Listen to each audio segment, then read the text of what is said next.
श्री स्वामी समर्थ। जय जय स्वामी समर्थ।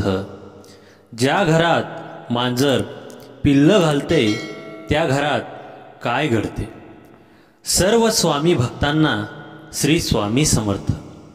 आजचा हा स्वामी संदेश खूपच महत्त्वपूर्ण आणि ज्ञानवर्धक आहे, कारण आज आपण माहीत करून घेणार आहोत की ज्या घरात मांजर पिल्लं घालते त्या घराचं काय होत असतं, आणि ही गोष्ट आपण जाणून घेणं खूपच गरजेचे आहे। कारण आजकाल मांजर प्रत्येकाच्या घरात दिसत असते, म्हणून हा स्वामी संदेश बिलकुल स्किप करू नका।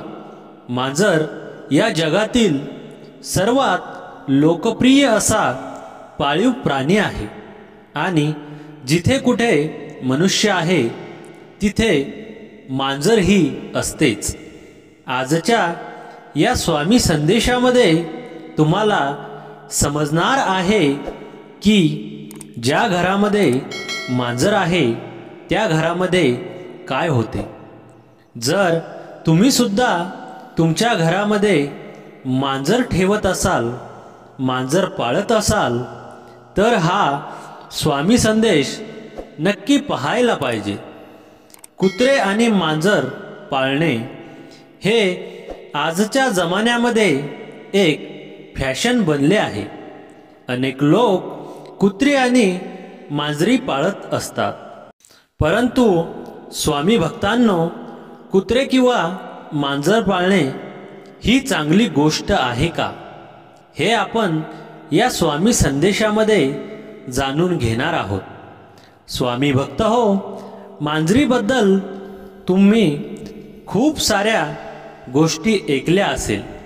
मांजर ही वेगवेगळ्या प्रकारचे संकेत सुद्धा देत असते, हे सुद्धा तुम्हाला माहीतच असेल। त्याचबरोबर मांजरीबद्दल वेगवेगळ्या गोष्टी सुद्धा तुम्ही ऐकल्या असेल, परंतु आज जे सत्य आहे ते तुम्हाला मी सांगणार आहे। ते सत्य प्रत्येकाने ऐकणं अत्यंत गरजेचे आहे। त्यासाठी आजचा हा स्वामी संदेश पूर्ण बघा, आणि चॅनलवर नवीन असाल तर चॅनलला लगेच सबस्क्राईब करा, आणि कमेंटमध्ये श्री स्वामी समर्थ नक्की लिहा। भाग्यवान ठरसाल। शास्त्रानुसार या जगामध्ये असे एक सुद्धा घर नाही ज्या घरामध्ये मांजर येत नाही।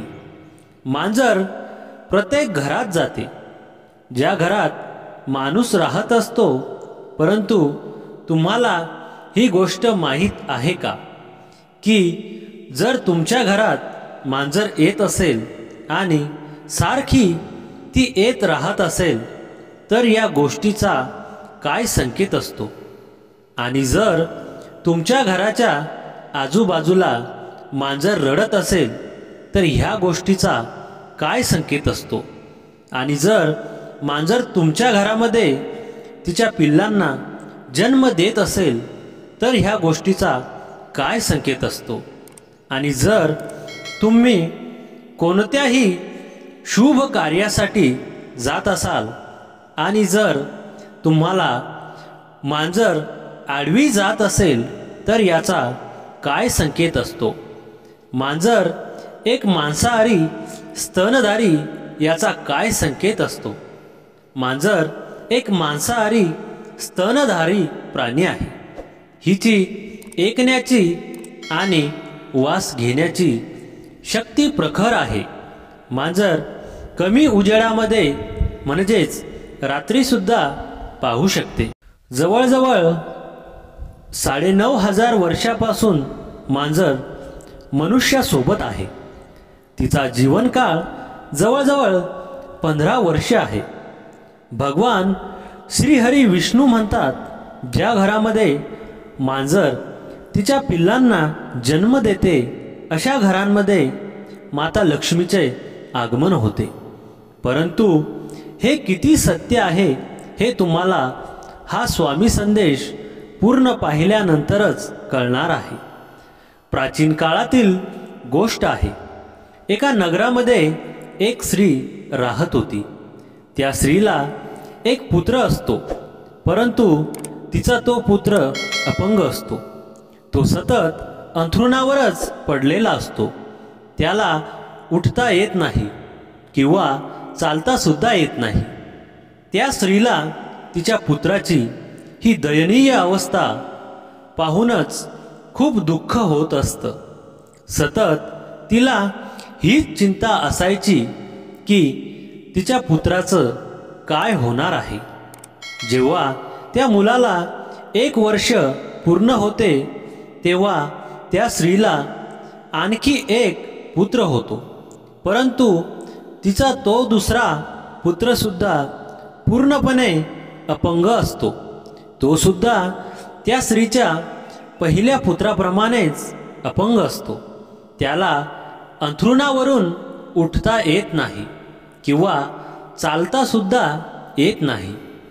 आता त्या स्त्रीला आणखीनच चिंता सतावू लागली. ती विचार करू लागली की मला 2 पुत्र झाले आहेत, परंतु दोघेही अपंगच आहेत. माझ्या 2 पुत्रांचे भविष्य काय असेल. आणखी 1-1.5 वर्षाचा काळ जातो आणि त्या स्त्रीला आणखी एक पुत्र होतो. जेव्हा त्या स्त्रीला तिसरा पुत्र होतो तेव्हा त्या पुत्राची सुद्धा तीच अवस्था असते जशी तिच्या 2 पुत्रांची अवस्था होती. तो तिसरा पुत्रसुद्धा अपंग असतो. तो सुद्धा चालू फिरू शकत नसतो. तो सुद्धा सतत अंथरुणावरच झोपून राहतो. आता त्या स्त्रीला आणखी जास्त चिंता सतावू लागली. ती विचार करू लागली की मला 3 पुत्र झाले, परंतु तिघेही अपंगच आहेत. यांचं भविष्य कसं असेल. माझ्यानंतर यांचे पालनपोषण कोण करेल. मी अजून किती दिवस जिवंत राहू शकते.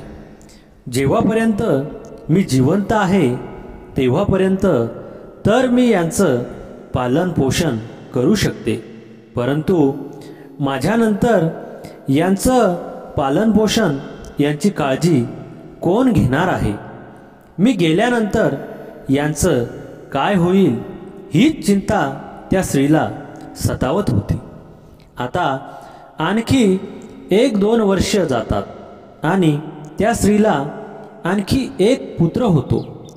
चौथा पुत्रसुद्धा अपंगच असतो. तिचा चौथा पुत्रसुद्धा त्या 3 पुत्रांसारखाच असतो. सतत अंथरुणावर पडून राहिलेला असतो. तो सुद्धा अंथरुणावरून उठू शकत नाही किंवा चालूसुद्धा शकत नव्हता. आता त्या स्त्रीला आणखी त्याची चिंता सतावू लागली. तो सुद्धा उठू शकत नाही किंवा चालू शकत नव्हता. आता त्या स्त्रीला आणखी जास्त चिंता सतावू लागली. ती विचार करू लागली की माझ्या गर्भातून नेहमी अपंग पुत्रांचा का जन्म होतो. माझ्या गर्भामध्ये नक्कीच काहीतरी दोष आहे. माझा गर्भच खराब आहे हाच विचार करून ती स्त्री आणखी दुःखी होते. आणि आणखी 1 ते 2 वर्षानंतर तिला 5वा पुत्र होतो. तो 5वा पुत्रसुद्धा त्या 4 पुत्रांसारखाच अपंग असतो. तो 5वा पुत्रसुद्धा सतत अंथरुणावर पडूनच राहतो. आता ती स्त्री तिच्या सर्व आशा सोडून देते. आधी त्या स्त्रीला अशी आशा होती की एक पुत्र अपंग आहे तर दुसरा पुत्र चांगला जन्माला येईल. जेव्हा 2 पुत्र अपंग जन्माला आले तेव्हा तिसरा पुत्र चांगला जन्माला येईल अशी त्या स्त्रीला अपेक्षा होती. परंतु जेव्हा तिसरा आणि चौथा त्याचबरोबर पाचवा पुत्र अपंग जन्माला येतात तेव्हा ती स्त्री सर्व आशा सोडून देते आणि विचार करू लागते की माझ्या नशिबात हे अपंग पुत्रच लिहिलेले असतील किंवा माझा गर्भच दोषी असेल। आणि हाच विचार करून ती स्त्री खूपच दुःखी होते आणि ती खूपच टेन्शनमध्ये आणि दुःखामध्ये राहू लागली। त्या स्त्रीला नेहमीच चिंता असायची की तिच्यानंतर तिच्या ह्या 5 मुलांचं पालनपोषण कशा प्रकारे होईल। ती स्त्री खूपच दुःखामध्ये राहायची। तिला सतत तिच्या 5 मुलांची चिंता असायची। तिच्या पुत्राकडे पाहून तिचे आसू थांबत नव्हते। ती सतत रडत राहायची। ती स्त्री रडत रडत तिच्या 5 पुत्रांचं पालनपोषण करत होती। काही वर्ष झाल्यानंतर त्या स्त्रीच्या घरामध्ये एक पांढरी मांजर येते आणि ती मांजर त्या स्त्रीच्या घरामध्ये राहू लागते। त्यानंतर काही दिवसांनी ती मांजर स्त्रीच्या घरामध्ये 4 पिल्लांना जन्म देते। जशी ती मांजर 4 पिल्लांना जन्म देते तसा त्या स्त्रीचा पहिला पुत्र पूर्णपणे बरा होतो। तो त्याच्या अंथरुणावरून आता उठू शकतो व चालू सुद्धा शकतो। तो पूर्णपणे नॉर्मल झालेला असतो। त्यानंतर ती स्त्री त्या मांजरीची तिच्या पिल्लांची खूप काळजी घेते व त्यानंतर ती मांजर पुन्हा 4 पिल्लांना जन्म देते। अशा प्रकारे जेव्हा जेव्हा ती मांजर पिल्लांना जन्म द्यायची तेव्हा तेव्हा त्या स्त्रीचा एक पुत्र पूर्णपणे बरा व्हायचा। अशा प्रकारे त्या स्त्रीचे पुत्र पूर्णपणे बरे झाले। त्याचबरोबर त्या स्त्रीच्या घरामध्ये कोणत्याही प्रकारची कमतरता राहिली नाही। शास्त्रामध्ये असं म्हटलं जातं की ज्या घरामध्ये मांजर तिच्या पिल्लांना जन्म देते त्या घरामध्ये माता लक्ष्मीचे तीव्र गतीने आगमन सुरू होते। त्या घरामध्ये समृद्धी एवढ्या प्रमाणात येते की त्या घरातील लोक आकस्मित झालेली ही धनसंपत्ती पाहून चकित होतात। ज्या घरामध्ये मांजर तिच्या पिल्लांना जन्म देते त्या घरामध्ये सुख समृद्धी मोठ्या प्रमाणात येते। परंतु शास्त्रामध्ये असेही म्हटले गेले आहे की मांजरीला घरात पाळणे हे चूक आहे आणि ज्या घरामध्ये मांजर रडत असते ते सुद्धा खूप अशुभ असतं। शास्त्रामध्ये असं म्हटलं आहे की जेव्हा तुम्ही एखाद्या शुभ कामासाठी चालला असाल आणि जर तुम्हाला मांजर आडवी जात असेल तर या घटनेला अशुभ समजले जाते। असं म्हटलं जातं की जेव्हा तुम्ही एखाद्या शुभ कार्यासाठी जात असाल आणि जर मांजर तुम्हाला आडवी येत असेल तर तुमचं ते काम अपूर्ण राहतं। असं सुद्धा म्हटलं जातं की तुम्हाला मांजर आडवी जात असेल तर तुम्ही त्या कामासाठी जाऊ नये। जर तुमच्या घरात मांजर रडत असेल तर या गोष्टीला सुद्धा खूप मोठा अशुभ संकेत समजला जातो। शास्त्रांच्या मते असे म्हटले गेले आहे की ज्या घरामध्ये मांजर रडत असते त्या घरामध्ये कुठल्या ना कुठल्या मनुष्याचा अकाल मृत्यू होत असतो। शास्त्रामध्ये असं म्हटलं जातं की मांजर पाळणे हे चुकीचं आहे। ज्या घरामध्ये मांजर पाळली जाते त्या घरामध्ये नकारात्मक ऊर्जेचा वास असतो आणि म्हणूनच मांजर पाळणे ही खूपच अशुभ गोष्ट आहे। जर तुम्हाला मध्यरात्री मांजर दिसत असेल तर या गोष्टीला सुद्धा खूप मोठं अशुभ समजलं जातं। असं म्हटलं जातं की ज्या व्यक्तीला मध्यरात्री मांजर दिसत आहे तर अशा व्यक्तीचं भाग्य त्याच्यावर रुसत असतं. आणि दुसरी गोष्ट ही सुद्धा आहे की ज्या घरामध्ये मांजर तिच्या पिल्लांना जन्म देते त्या घरामध्ये माता लक्ष्मीचा वास होतो. ज्योतिषशास्त्रानुसार असं म्हटले गेले आहे की ज्या घरामध्ये मांजर पाळली जाते किंवा ज्या घरामध्ये सारखी मांजर येत असेल तर ही गोष्ट आपल्यासाठी अशुभ आहे. आपल्या घरामध्ये जिथे जिथे मांजर फिरत असते त्या घरामध्ये नकारात्मक ऊर्जा सतत येऊ लागते. त्याचबरोबर आपल्या घरामध्ये असलेली सकारात्मक ऊर्जेला सुद्धा या गोष्टीमुळे खूपच मोठी हानी होत असते. ज्या घरामध्ये मांजर पाळली जाते त्या घरातील सदस्यांच्या स्वास्थ्यावर त्याचा खूप मोठा परिणाम होत असतो. घरातील सदस्य सारखे कोणत्या ना कोणत्या आजाराच्या चपेट्यात येत असतात. जर मांजर घरामध्ये मलमूत्राचा त्याग करत असेल तर आपल्यावर खूप मोठे संकट येण्याचे हे संकेत आहे. असंही म्हटलं जातं की जर तुमच्या घरातील पाळीव मांजर अचानक कुठे जात असेल तर समजून जा येणाऱ्या काळात तुमच्यासोबत अशुभ घटना घडणार आहे. मांजर ही भगवान श्रीहरी विष्णूची पत्नी लक्ष्मी माता यांची मोठी बहीण अलक्ष्मी हिचे वाहन आहे. मग मांजरीचा शुभ संकेत कोणता आहे? जर तुम्ही मांजरीला तिच्या पिल्लांसोबत पाहत असाल तर हा शुभ संकेत समजला जातो. याचा अर्थ असा असतो की तुमची एखाद्या जुन्या मित्रासोबत किंवा जुन्या नातेवाईकांसोबत भेट होणार आहे. त्याचबरोबर तुम्हाला चांगली बातमीसुद्धा मिळण्याची संभावना असते. जर दिवाळीच्या रात्री तुमच्या घरी मांजर येत असेल तर ही गोष्ट शुभ समजली जाते. यामुळे तुम्हाला धनाची प्राप्ती होऊ शकते. जर मांजर डाव्या बाजूने उजव्या बाजूला जात असेल तर हा शुभ संकेत समजला जातो.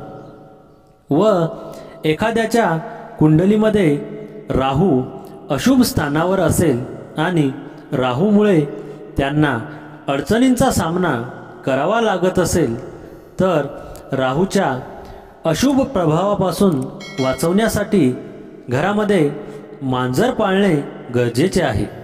मांजर डाव्या बाजूला आडवी जात असेल तर हे अशुभ यासाठी समजलं जातं, कारण असं म्हणतात की मांजरीचं 6वं ज्ञानेंद्रिय माणसाच्या 6व्या ज्ञानेंद्रियापेक्षा जास्त सक्रिय आहे, ज्यामुळे मांजरीला घडणारे संकेत आधीच कळतात. मान्यतेनुसार काळी मांजर आडवी जाणे तेव्हाच अशुभ समजले जाते. जेव्हा मांजर उजव्या बाजूने डाव्या बाजूला जात असेल, अन्य स्थितीमध्ये मांजर आडवी जात असेल तर हे अशुभ समजले जात नाही. जेव्हा मांजर आडवी जाते तेव्हा तिची नकारात्मक ऊर्जा तिथे सोडून जाते, जी खूप वेळापर्यंत सक्रिय असते. खास करून काळ्या मांजरीसाठी ही गोष्ट जास्त लागू पडते. मांजर घरात येऊन रडत असेल तर यामुळे घरातील सदस्यावर मोठे संकट येण्याचे संकेत आहेत. मांजरी जर आपापसात भांडण करत असतील तर अशा परिस्थितीत त्या घरामध्ये शीघ्र एखादं भांडण होण्याची शक्यता आहे. परंतु जर मांजर तुमच्या घरामध्ये येऊन पिलांना जन्म देत असेल किंवा मांजर तुमच्या घरामध्ये आनंदाने राहत असेल, तुम्ही तिची चांगल्या प्रकारे काळजी घेत असाल तर ही शुभ गोष्ट आहे. मांजर हा खूपच गोंडस असा प्राणी आहे. तिला जवळ घेणं तिच्यासोबत खेळणं प्रत्येकाला आवडत असतं. जर तुम्ही तिच्यासोबत खेळत असाल, तिला जवळ घेत असाल, तर ती सुद्धा तुमच्यासोबत आपुलकीने राहते. मांजर तुम्हाला तिच्या आवाजाने वेगवेगळे संकेत देत असते. तिला भूक लागली असेल, तिला काही खायला हवे असेल, तेव्हा ती म्याऊ करून आवाज देते. अशा प्रकारे आपण जर आपल्या घरात मांजर ठेवत असाल तर तिची चांगल्या प्रकारे काळजी घेणे अत्यंत गरजेचे आहे. तर मित्रांनो, आजचा हा स्वामी संदेश आवडला असेल तर व्हिडिओला लाईक करा आणि चॅनलवर नवीन असाल तर चॅनलला लगेच सबस्क्राईब करा आणि कमेंटमध्ये श्री स्वामी समर्थ नक्की लिहा. भाग्यवान ठरसा. श्री स्वामी समर्थ. जय जय स्वामी समर्थ.